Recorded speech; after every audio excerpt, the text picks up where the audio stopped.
as I said, the period that for shorthand we call 1968, but is obviously broader than that, marks a new period, a new stage in the development of the Fourth International. As I said, it was a moment of worldwide radicalization, and very notably a worldwide student radicalization. This was not just May 1968 in France, it was also in Mexico, it was also in Japan. It was truly a worldwide movement. And therefore, in that context, it was possible, and comrades of the Fourth International, in the small groups of mainly long-standing militants that did exist, were very ready to make contact with newly radicalizing young people, as I said, particularly, and creating new groups, new organizations of the Fourth International. I mean, these came in different ways, kind of, you know, spontaneously among young people, young radicalizing students who were inspired by Cuba, by Che Guevara, or directly by Trotskyism, and so on. And so the connections were made, and for a whole series of our organizations, as I said, this period is either the start of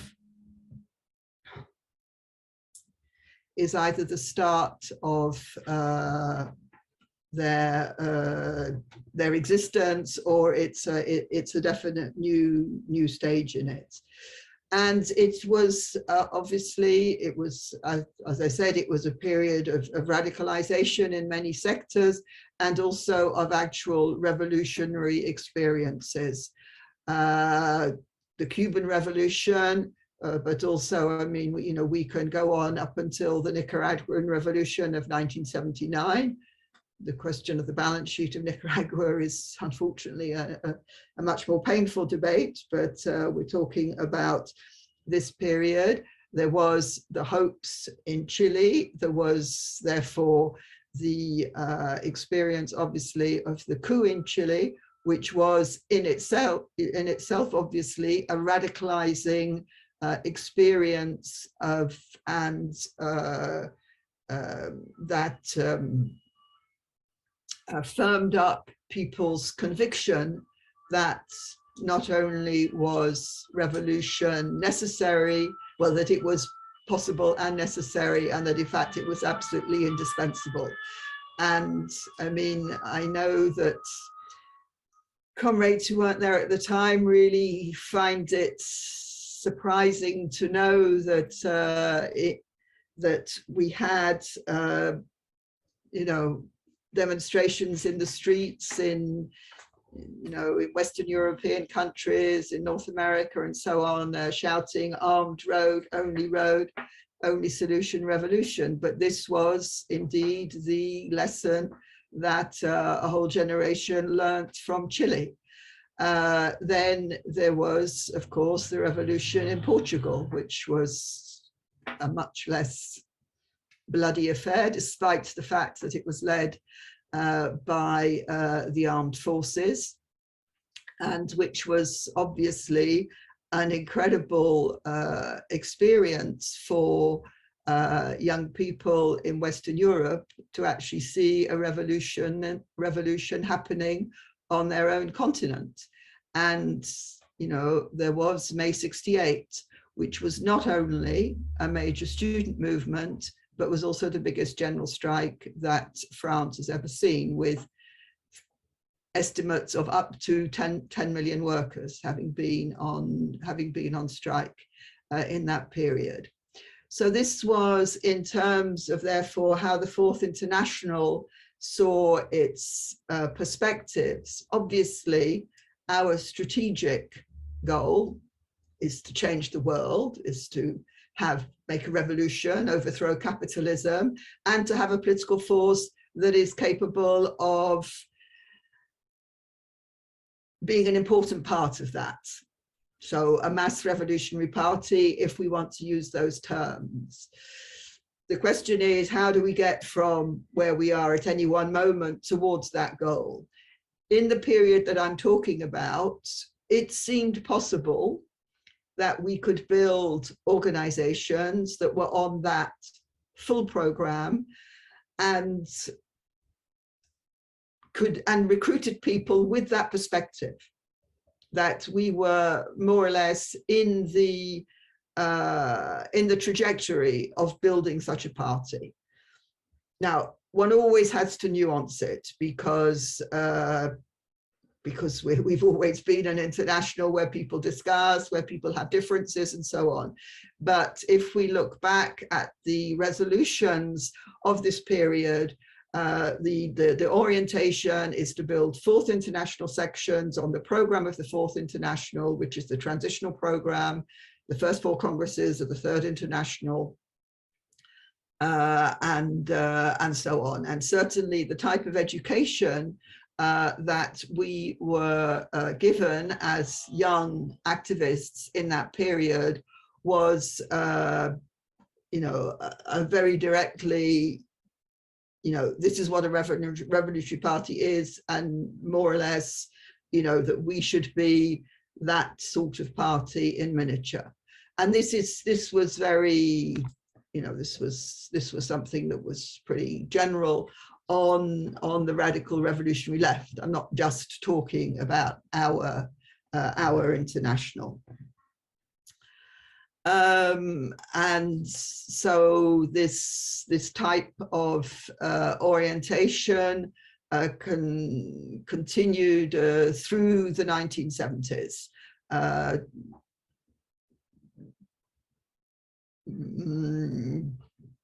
Into the 1980s, into the 1980s, let's say. The 1985 World Congress resolution was of a similar type.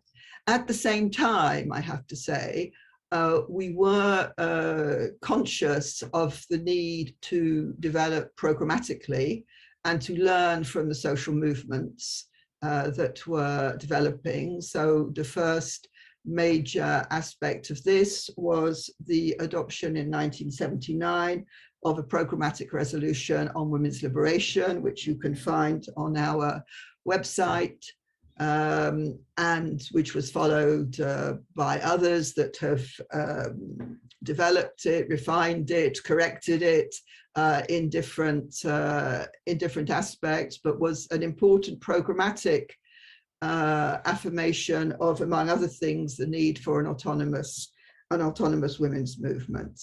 We also, in that same period, developed a programmatic resolution on the question of socialist democracy, which was essentially to understand that the different experiences of the exploited and the oppressed meant there was more than one authentic way of being revolutionary. And that, in fact, the process of radicalization, the working class, wouldn't give rise to just one single revolutionary party that would have the program for everybody and so on. I have to say that we have a problem, which is that the final version of this resolution in Castilian, we can't make available. We can't find at the moment a copy of it. The one that is online is in fact the 1979 pre-version. We have it though in English and in French. Later on in this same vein, we also adopted in 2003 a programmatic resolution on the question of LGBT. And starting also from, I can't remember when the first one was, but consistently also developing positions on ecological questions, on the questions of climate, the questions of eco-socialism, including the definition of the International as an eco-socialist international. And so all those, so I say all of those programmatic developments to us are very much linked to our activity in the social movements and learning from the social movements. And obviously, we consider that our framework, our political analytical framework as revolutionary Marxists, gives us a way of understanding the different demands that are put forward, the different dynamics in the different struggles, but that the most important impetus actually does come from the people concerned who are in struggle. So although we had a relatively traditional, possibly, vision of party building at this period, we in particular had this openness on programmatic questions. But of course, the idea that it was possible to build, I mean, we had different ways of expressing it, small mass vanguard parties, whatever that's supposed to mean, and so on. I mean, it came into conflict with reality being austerity, which began, and cuts in public services and the general, stop in economic growth, which in fact started from the 1970s and the first oil crisis, and then of course, and so continued through the 70s and 80s, and then of course in the 1980s, in 1989, to be precise, obviously the fall of the Berlin Wall and therefore the collapse of the Soviet bloc. It wasn't immediate, and there had been precursors to it, such as the movement in Poland in the early 1980s, and so on. But what that meant was that there was, and this is why people called it the end of history, and that now it was obvious there was no alternative to capitalism, because anything that had seemed to be an alternative to capitalism on a mass scale had collapsed. And so that was a very difficult period. It was a very difficult period for political activists, the end of the 1980s, the beginning of the 1990s. But what it led us to consider was that it was now possible, in fact, to build political organizations with people who didn't necessarily share our programmatic definitions, who didn't consider themselves Trotskyists, or even necessarily didn't consider themselves possibly even Marxists, but did have an orientation of wanting to change the world, to make the revolution. This is something that was first codified in our 1995 World Congress resolution. That it was possible and necessary, in fact, it wasn't, to be useful to the class struggle in building broader parties than the parties that were strictly on the program of the Fourth International.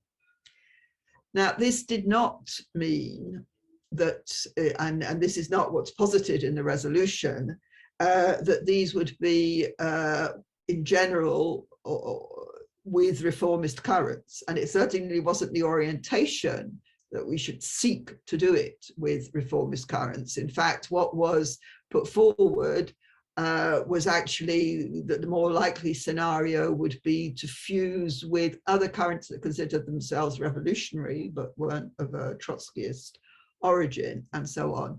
And I insist on that point because this is often called the broad parties orientation. And the thing is that there are other people who, when they talk about broad parties and cite different examples, do specifically mean parties that included reformist currents. So it's become a misleading term from that point of view.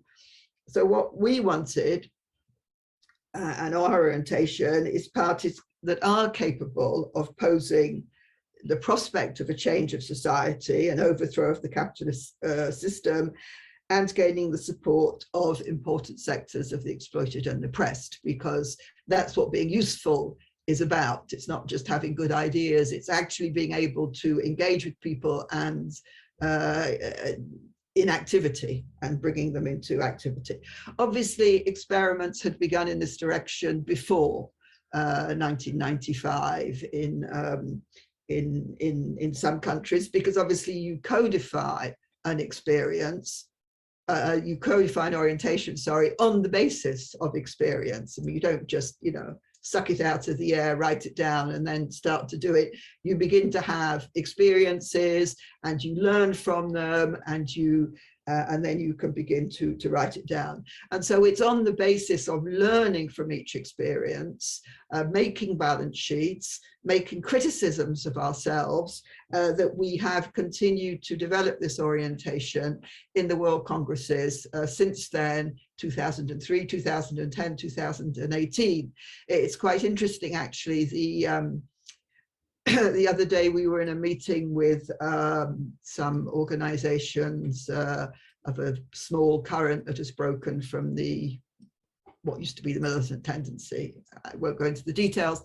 And Comrade Alex Merlo, who you saw on the first day, was making was talking about the experience of the comrades of the Spanish state in Podemos. And one of the people from the other groups that were there, you know, said how impressed he was by the fact that anti-capitalists could say that they had made mistakes, and that they had learned from those mistakes, because unfortunately it is the case that many revolutionary groups don't admit that they've made mistakes, don't make balance sheets, and so on. And this is something that we do try to do. Anyway, so the 1995 text, as I said, it takes as its starting point the fall of the wall, and that's an upheaval in the political landscape. I mean, whether you had thought that the Soviet Union was a worker state or not, questions like this were not of the same immediate importance. There was not necessarily, therefore, the same polarization with the communist parties. And in fact, today, it's true, we don't have a kind of other polarizing force in our political landscape in the same way as the CPs were then. So we do have, so the possibilities of building new parties with different leftist currents, radical ecology movements, protest movements, is something that still exists. And in the context that I outlined at the beginning of all the different movements and struggles that are going on, that is obviously present. However, what is, yeah, I mean, at the time in 1995, we had, in fact, from the actual moment of the fall of the wall in '89 and so on, there had begun to be a turn, because there was the start of the Zapatistas. In 1994, the Zapatista movement became public, held its first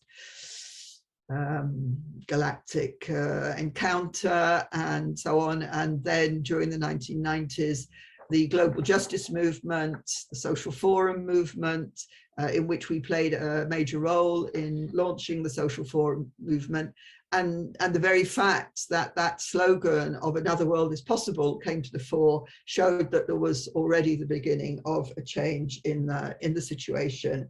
And so a situation that remains as today, there are, as I said, with the different movements and so on, but what there aren't in many of in fact, in all of these situations of mass struggles and so on, is political forces that have come to the fore, and that would be, in that sense, partners to us in building something new at a broader scale. I mean, we tried, for example, during the period of the social forums,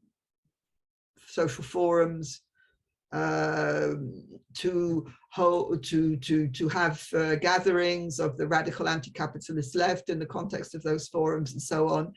But if it's difficult to build a new party with new forces and so on at a national level, it's even more difficult at an international level.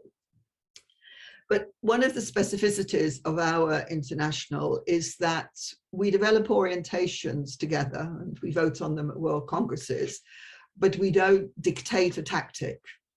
Currents that have come to us from other internationals, often one of the reasons they have given for leaving those other currents is because they didn't want to be dictated to from wherever, whichever was the city of or the country of the mothership of that current. And therefore our orientation of building new forces, broader forces, but forces that are useful and are active in the class struggle, has had many different expressions. I mean, in Brazil from 1979 to 2003, it was building an independent workers' party, which hadn't existed in the PT. Since the entry of the PT into government and so on, it's been building a radical left party of different countries, that is the PSOL. It's been participating in coalitions, between electoral coalitions between radical left-wing organizations, such as Antasia in Greece.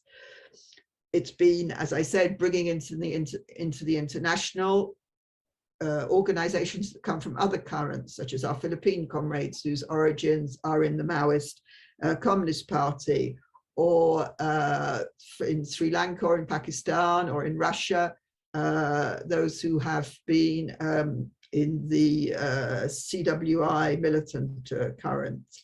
There have been mergers with other revolutionary groups, sometimes Maoist, or with currents coming from the, such as for a period in the Spanish state, or for a period in Germany, or with currents coming from the IST, that is the British SWP current, such as formed Solidarity in 1986. There have been coalitions with other radical revolutionaries, but also from the CPs, Denmark, the Red Green Alliance in 1992, the Left Bloc in Portugal in 1999, which have, from being coalitions, have become parties. There have been new parties on a political basis proposed by the radical left, the NPA in France, Left Unity in Britain, participation in social democratic or communist party movements with a view to building new parties. There was Rifondazione in Italy in the 2000s, or Die Linke in Germany to a certain extent, and initiation and participation in new parties with currents from the social movements and political currents such as Podemos. So we have had all of these different sorts of experiences, some of which are already over, some of which are ongoing. In other countries, comrades haven't found partners for an ongoing project, but have had electoral alliances, or do long-term work as in Belgium, for example, or long-term work in broader frameworks, such as our comrades in South Africa. Always with the perspective of creating a political organization, but not there yet. So as I said, I've listed a whole series, I mean, and I know it's difficult to keep up, of different experiences, but and I've said some of them are already over. And that's something that we have to be clear on, that these are the transitional nature of projects that we go into. In other words, obviously, when we propose with other people, to other currents and so on, a project, we go into it wholeheartedly. We don't go in on an entryist basis, we'll just be there to recruit to ourselves or something.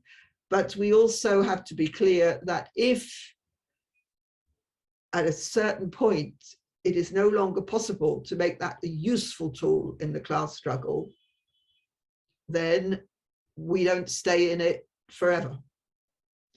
I mean, of course, the recent most striking example of this is the comrades in the Spanish state, anticapitalistas, who were part of creating Podemos, who waged a fight throughout the life of Podemos on questions of internal democracy and political line and so on, and finally felt that they had to leave when Podemos went into the government with the Socialist Party. But there have also been other points at which either we have been forced out of those projects because we didn't go along, for example, with a reformist adaptation, or we have left because of that. So Brazil, Italy, in 2007, our comrades who represented Reproduction in Parliament voted against the budget because it was giving money for the war effort in Afghanistan, and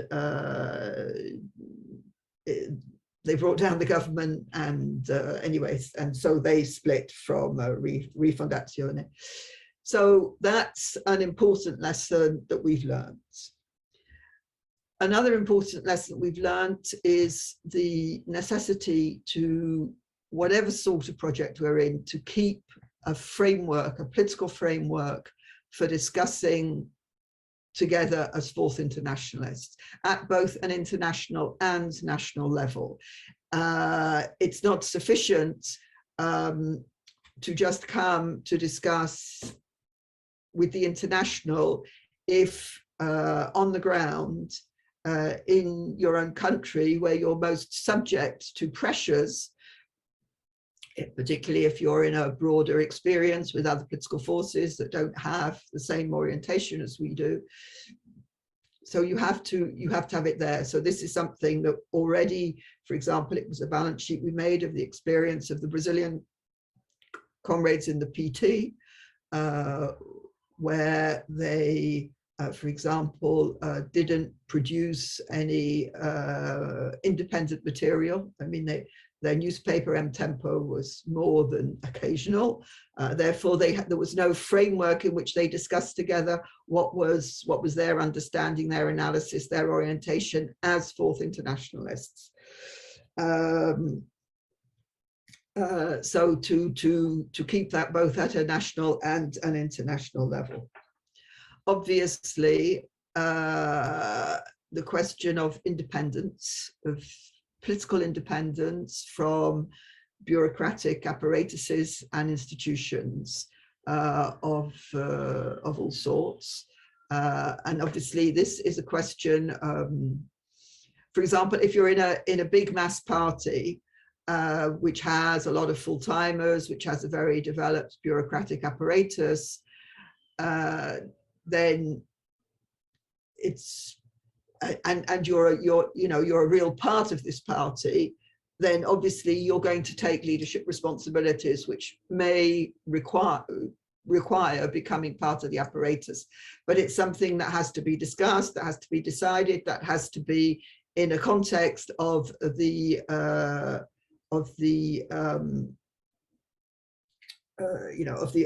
organization, working together, discussing and so on, and not to get into a situation where so many comrades, for example, are members of the apparatus that they rely on it, that it becomes essential to their living, or it becomes essential to the financing of the party, and so on. And even more so if it's a question of parliamentary type institutions, which is another danger, obviously.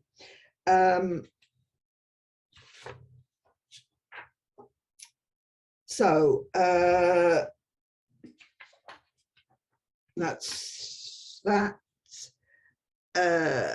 Then there's the question of, obviously, if you're a party, it's going to be useful in the class struggle. It's an active party, it's a militant party. That should be its center of activity, not electoral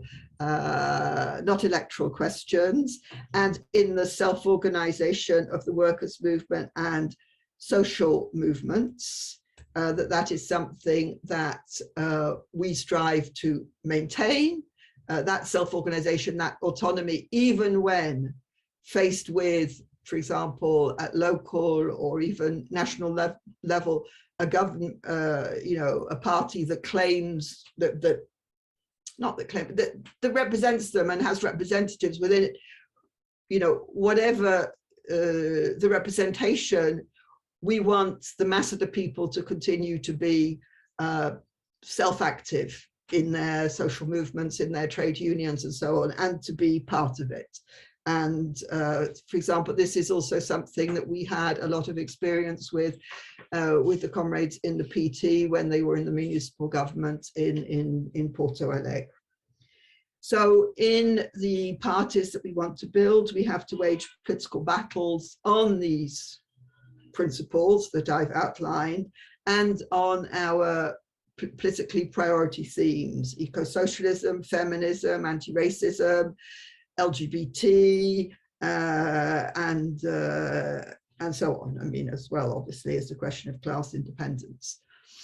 And in keeping up a militant and political practice, there is the important question of internal democracy, with the right to tendency, to faction, obviously, therefore, for the expression of differences, for that to be allowed, for that to be organized,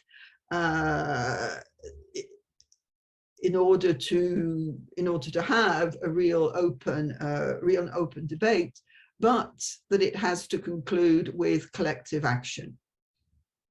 Our idea of internal democracy is not just everybody does their own thing, which can be, depending on who you're building new organizations with, a pressure for people who are resisting or reacting against what they see as traditional left organizations being very verticalist and so on.